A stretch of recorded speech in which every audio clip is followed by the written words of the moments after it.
Morning. Morning. All right, an open mind and an open heart, part 2. As we started last week, we're picking up this week where we left off last week, opening our minds and our hearts to the greater and even greater possibilities available to us, because here's a spiritual truth. We are all in, and always in, an evolutionary growth cycle, which means that no matter how available we are to experience the fullness of God, there is more. There is always more expansion to do, and there are greater and even greater possibilities to explore, and that's what we're doing here this month. We're exploring these possibilities. Since we are finite beings, yet we are expressions of the infinite, there is always more to express. So, this is Friendship Month, and everybody, we already know everybody that's here today. So what I would normally do if we had somebody that was new today, I would just go over and review some of our Science of Mind beliefs. And so I'm going to just do that because it's good for us to all have this. We're in class. Some of us are taking classes, and it's just good reminders. So We are new. we are new. Each day we are born anew. This is true. So here are our 3 fundamental tenets. First of all, God is all there is. God is all there is. One presence, one power, one life, one source of all good. There's only God. Not two, not God and something else. There is only God. And this is represented in the circle. And I have this. Oops, there we go. Okay, here's our symbol. That's what I need to print out. Got another pamphlet with symbols that I want to share. So this is what we represent by the whole circle. So God is all there is, encompassing. Of course, it's God is inside and outside the circle, but it's as for a symbol. Number 2, second, God has 3 aspects or modes of being: Spirit, the divine intelligence, and love that is creator of all. What we call law, which is an automatic responder to Spirit, and it only says yes to whatever Spirit plants in it. And finally, manifestation, the result of the Spirit planting the divine idea in the law. We are each an incarnation, a manifestation, an emanation of the one God. And said another way, we are one with God, or said yet another way, God lives, moves, and has his or her being as me and as you.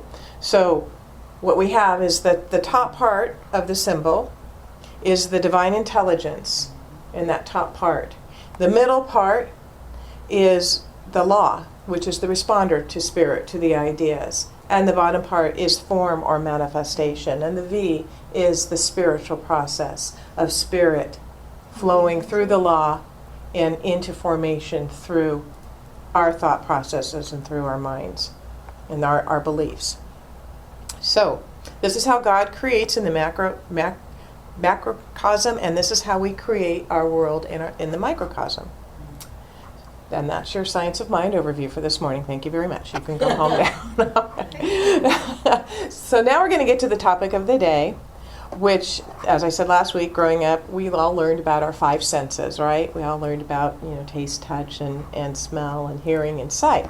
And then that movie, the Sixth Sense came out with Bruce Willis, and that was in 1999. And we learned about that 6th sense, but we're not going to talk about the 6th sense today. We're talking about 6 additional senses, or what we call our mental faculties that support us in living into greater and even greater possibilities. But before we move on to the 3 for today, let's do a brief review of what we looked at last week, and then I'm going to tell you that story that I promised to tell you last week as well. These 3 mental faculties are the things we've all heard about, but last week we put them into context of calling them into service of our greater and even greater possibilities. So who remembers what we talked about last week? What were the 3 mental faculties we talked about? Who was paying attention? Imagination. Imagination was one. Yes. Oh, that's right. Okay. Focus. Close. Will. Will. Our will. Remember, our will is what keeps us on track. And then what is it we listen to from within that guides us? Intuition, our intuition. Okay, remember Ernest Holmes' words in the Science of Mind textbook. He said, the pent-up energy of life and the possibility of further human evolution work through our imagination and will. And as I said last week, I see it similar to a racehorse at the starting gate, right? This horse is in there, you know, they've got the gates closed, they've closed it, he's prancing up and down and he's ready to go, burst out the gate as soon as they open it. And he can't go until that gate is actually opened, right? He's stuck, but boy, he's got the energy. You can almost feel it emanating from him. And then that gate opens and he is out of there. He is just out of there. So is the pent-up energy of spirit waiting at the gate of our beingness. Can you imagine that? Mm-hmm. All of that, just so excited to get to create through us. But we've got to open that gate. And what is it that opens that gate? It's our imagination. Our imagination is the gatekeeper, the gate opener.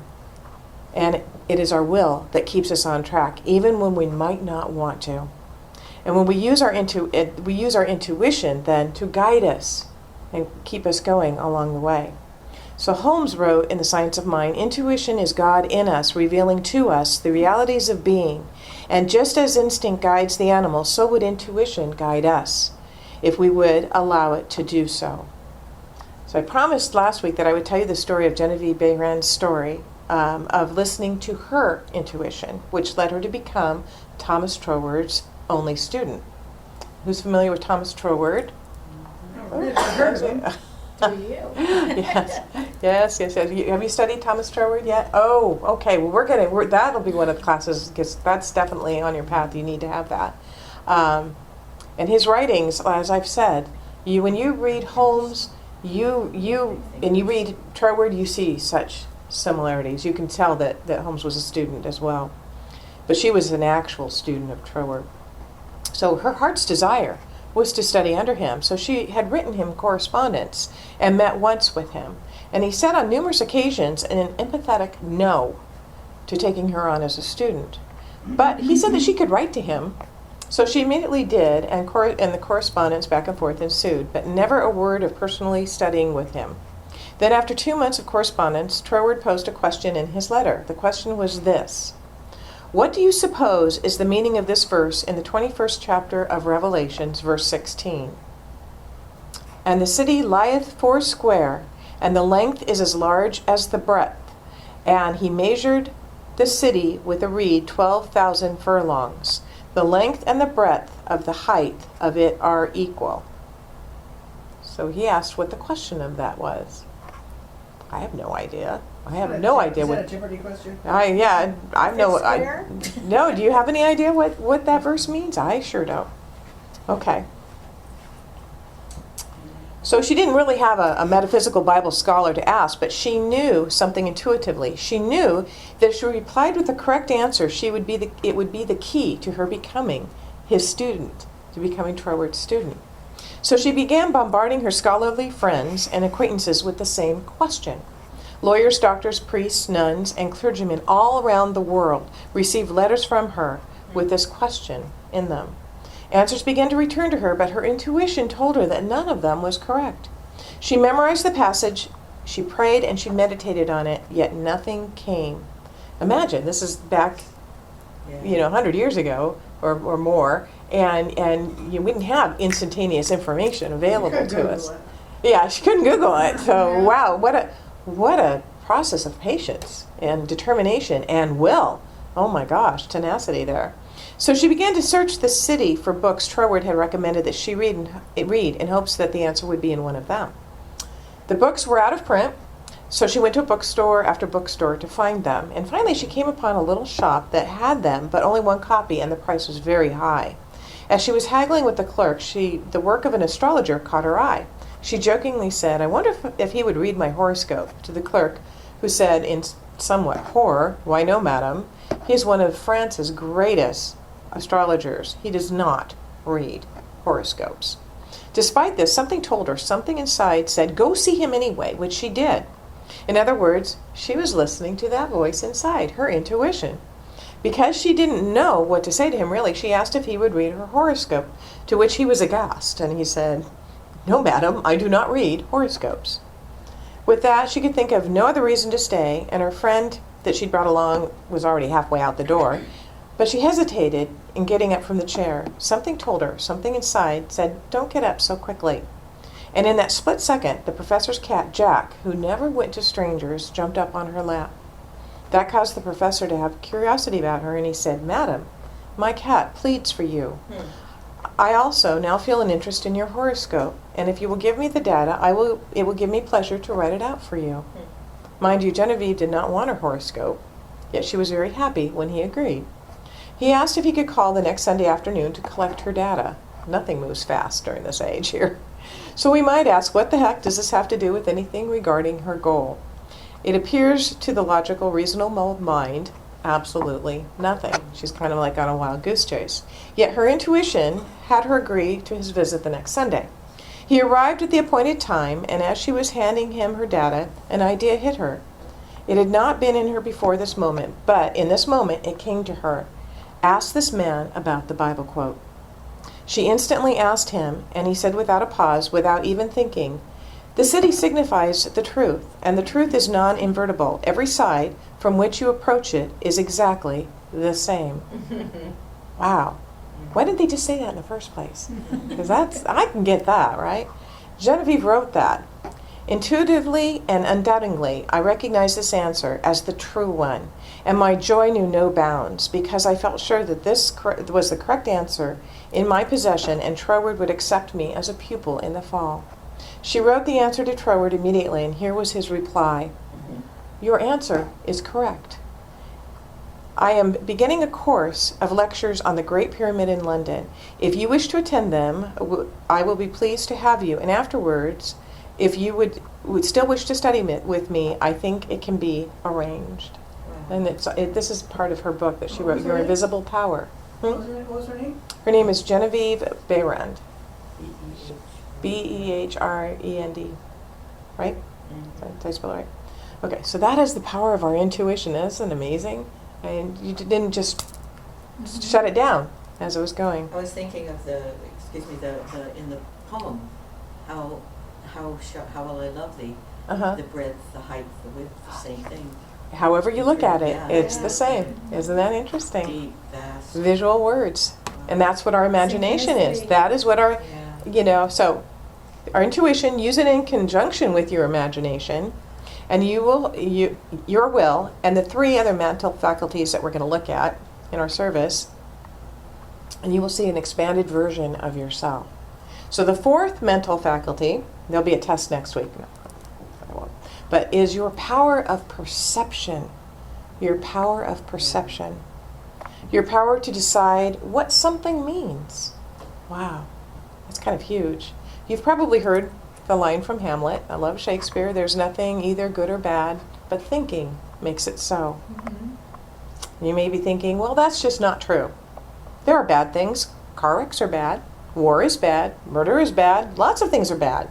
And I'm not going to pretend that there are things that are happening in this world that seem very wrong. We see evidence of seemingly such things on the news daily. So I try really hard not to watch the news. And I believe we should work to create a world in which those things do not occur in the ways we are called to do. And that's what got me thinking, if there isn't something right before me, what is the least I can do is have a picture of what a world in peace looks like. That is doing something. That is creating it. And in addition to that, beyond that, I want you to know that there is a presence, a power, a life that knows no opposites, and which is infinitely bigger than any of our perceptions of good and bad. And the more we can presence that presence, the more we can begin to understand that there is this power, this life, then the more we can take away any condition in life and generate a powerful good right out of it. How you use your mental faculty of perception will either take you up the spiral of your becoming or right down into more and more the conditions and circumstances that you now have. I love the words of Ernest Holmes in The Creative Mind and Success. He says, limitation is an experience of the human race, but it is not the fault of God. It is the fault of our perception. Wow. When we take that personal responsibility, that's a huge step. That's a huge step. An interesting thing, my daughter Tessa called me kind of in a panic on Friday. She says, my boss just quit. And she just got a job. It happens a lot at Gallo. They work for a while and You know, these are highly educated. She went to Harvard and Duke and has a master's, and she was courted by Constellation, another big wine company over in the Bay Area. And she wanted to be back in the Bay Area. So there, you know, she just quit. And Tessa was, at first, was very, you know, shocked and frightened and thinking, I'm going to have to take on, you know, her, what are we going to do? And it was just really kind of nerve-wracking for her. And I pointed out, I said, you've been saying that your boss has not been actively directing your development and helping you grow and helping you. Maybe this is her way of doing that. Maybe this is creating a pathway or opening it up for you to move up and to become, you know, what it is you're desiring. So it's a good reminder. Get clear on what you want so that you're not always at the reactions of what somebody else is doing. So it's just a different way to look at it. It's a little unsettling for her, but I think she's starting to see possibilities, which is pretty awesome. So I want to give you guys an assignment. When something goes amiss in your conditions this week, make a choice to have a new perception about it for 3 days.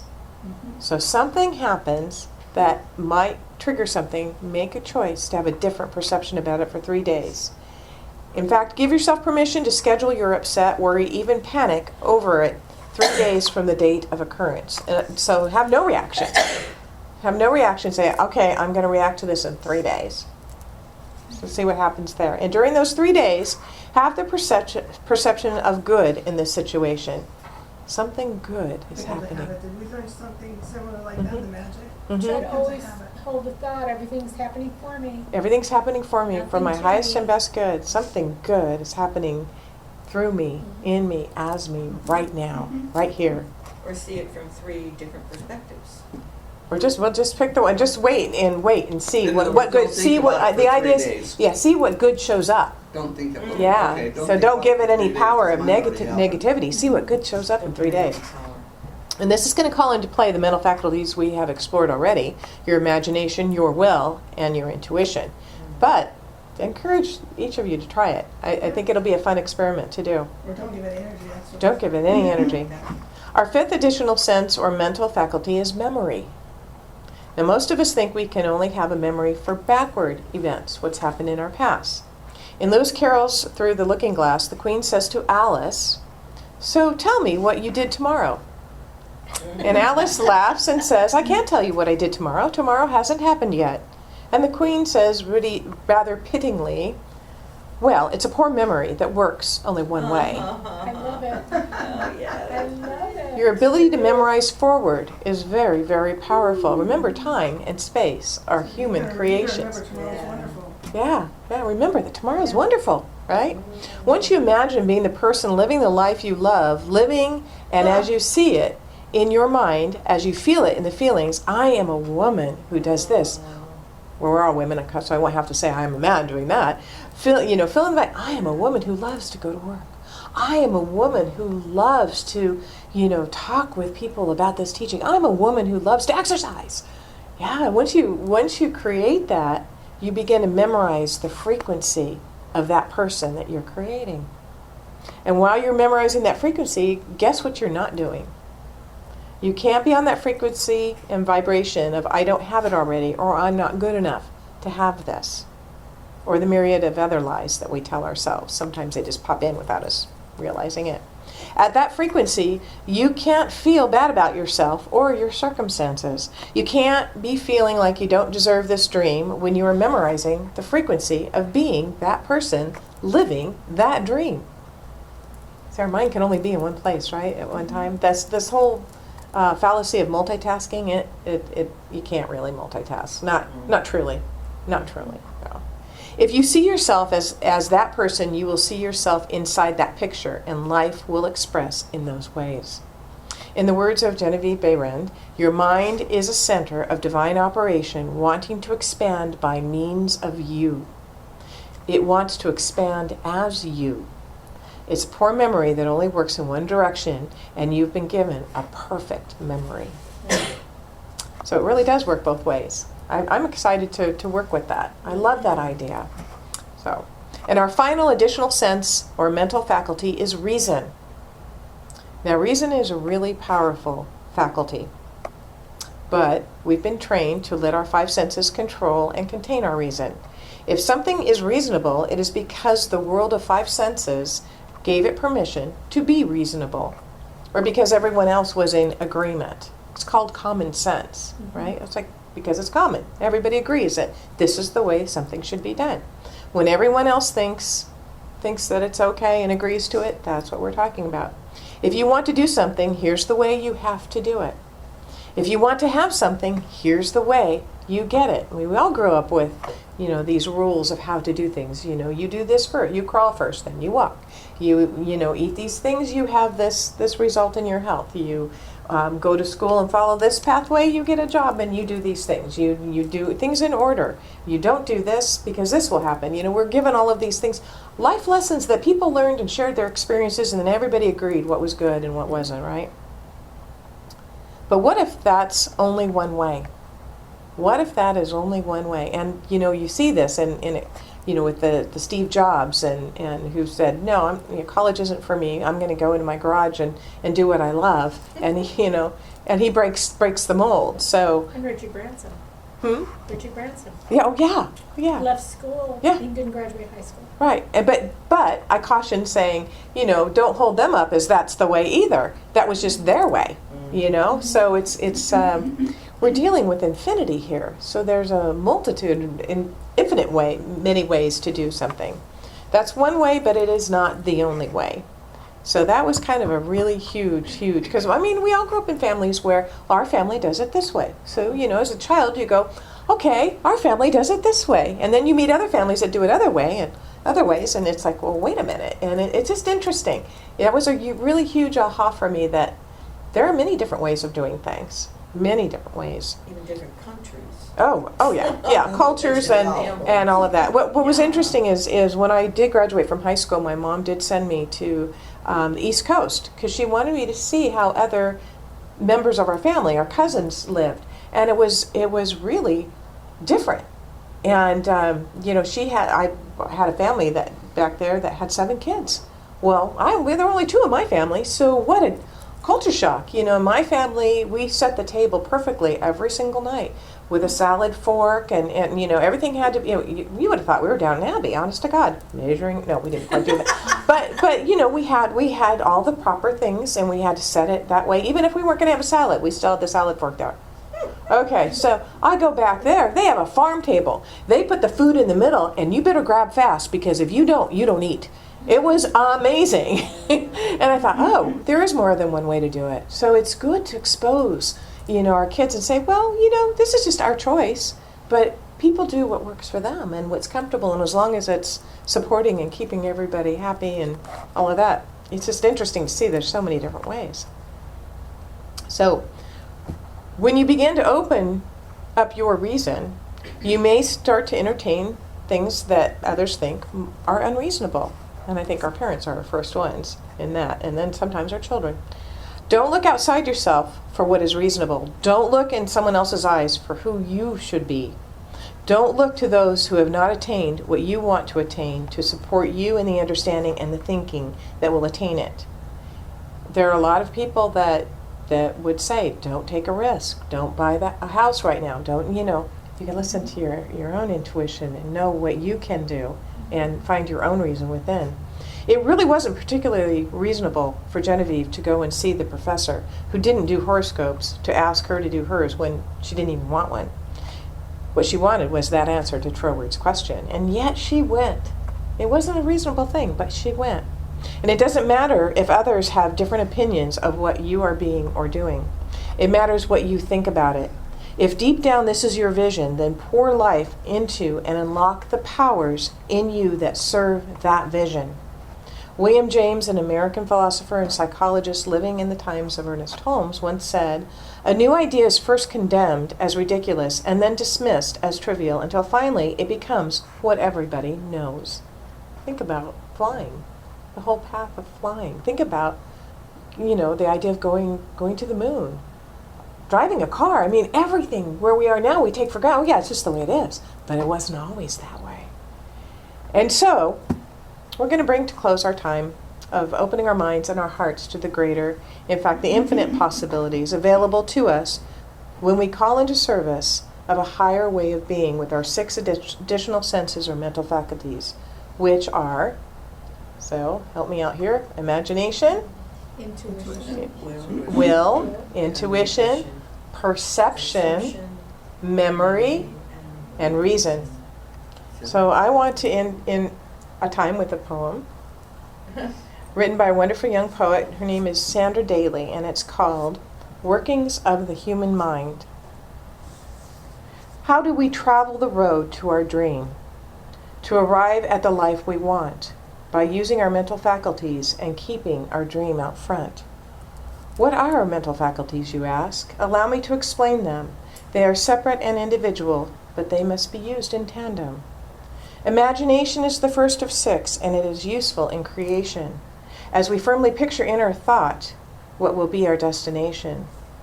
We will use our will to stay on track, and as we walk our chosen road, it helps to keep us focused, clears confusion, and lightens our load.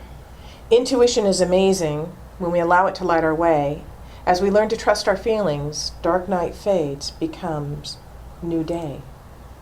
And then there is our memory, which, when used in proper manner, helps us step up what we want. Future memory is used like a planner. Next is our perception, a powerful thing to use. As we look at the scenery around us, what we see is what we choose. A faculty known as reason is the connecting force, and when we use it deliberately, we are able to stay on course. And we use these faculties together with focus and concentration. We travel our road with confidence and joy in our own creation. And so it is.